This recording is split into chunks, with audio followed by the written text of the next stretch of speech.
بسم اللہ الرحمن الرحیم۔ قرآن کریم میں حضرت یوسف علیہ السلام کے واقعے کو نہایت ہی بہتر طریقے سے بیان کیا گیا ہے، بلکہ قرآن نے ان کے قصے کو سب سے اچھا قصہ احسن القصص بتایا ہے۔ تو آئیے جانتے ہیں حضرت یوسف علیہ السلام کی کہانی کا دوسرا بھاگ۔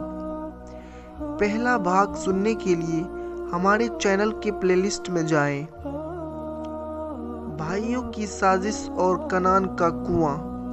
ہم پچھلے بھاگ میں بیان کر چکے ہیں کہ حضرت یوسف علیہ السلام نے خواب میں دیکھا کہ 11 ستارے اور سورج و چاند ان کے سامنے سجدہ کر رہے ہیں۔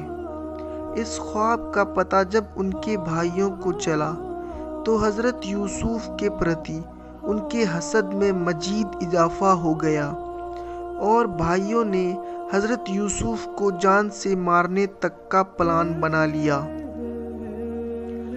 یوسف علیہ السلام کنویں کے اندر یوسف علیہ السلام کے بھائی یوسف کو سیر کرانے کے بہانے لے گئے اور مشورے کے مطابق اس کو ایک ایسے کنویں میں ڈال دیا جس میں پانی نہ تھا اور مدت سے سوکھا پڑا تھا، اور واپسی میں اس کی قمیض کو کسی جانور کے خون میں تر کر کے روتے ہوئے حضرت یعقوب علیہ السلام کے پاس آئے اور کہنے لگے، اے ابو، اگرچہ ہم اپنی سچائی کا کتنا ہی یقین دلائیں مگر تم کو ہرگز یقین نہ آئے گا کہ ہم دور میں ایک دوسرے سے آگے نکلنے میں لگے ہوئے تھے کہ اچانک یوسف کو بھیڑیاں اٹھا کر لے گئے۔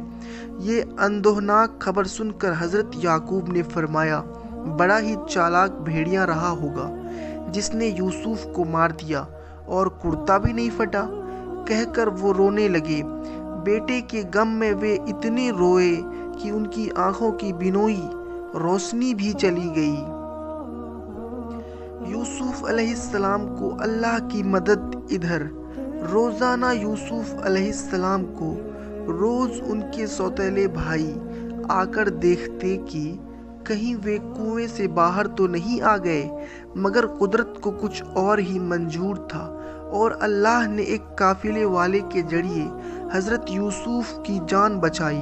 حضرت اس کنویں میں 3 دنوں تک رہے، تبھی مصر کی طرف جانے والا ایک قافلہ ادھر سے گزرا اور اس میں سے ایک شخص نے جب اس کنویں کو دیکھا تو ڈول ڈال کر پانی نکالنا چاہا۔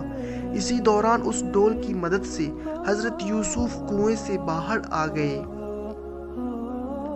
جب حضرت یوسف کے کنویں کے باہر آنے کی خبر ان کے بھائیوں کو ملی تو انہوں نے قافلے والوں کو ڈرایا، پھر کہا کہ یہ ہمارا بھاگا ہوا غلام ہے، اور پھر انہوں نے حضرت یوسف کو 20 درہم میں ان قافلے والوں کو بیچ دیا۔